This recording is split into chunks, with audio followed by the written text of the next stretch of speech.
Mars is the closest place that we can reach with robotic exploration that we think had a really good chance of having ancient life. The Perseverance rover will land at a location called Jezero Crater. Jezero Crater is a very interesting place. It's a crater that once held a lake. There are a lot of craters on the surface of Mars that could have once hosted ancient lakes, but not every crater that we think had a lake actually preserves evidence that that lake was there. It had an inflow channel and it had an outflow channel. That means it was filled, the crater was filled with water. In Jezero, we have probably one of the most beautifully preserved delta deposits on Mars in that crater.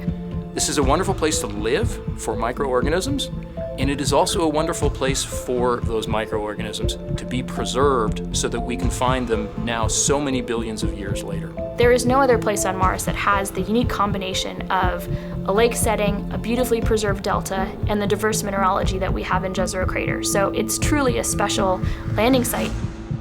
The major goal of the Perseverance mission is to investigate astrobiology on Mars, and in particular, to address the question of whether life ever existed on Mars. The Perseverance rover starts with a design that's very similar to Curiosity, but we've added to it a whole new set of science instruments. And these science instruments were purposefully selected to help us in the search for biosignatures. We're going to be taking microphones with us. For the first time, we're going to have that human sense on another planet. Perseverance carries with her a grand experiment in spacefaring technology, a helicopter, the name of which is now Ingenuity. One of the major upgrades that Perseverance has from Curiosity is that it's able to self-drive for a distance of up to 200 meters per day. As the rover is driving, it's literally building the map of the road it's driving on Mars.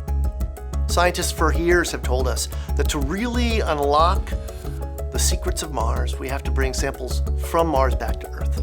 So what Mars 2020 is going to do is to drill samples, put them in small tubes. We're going to seal it in its own individual tube.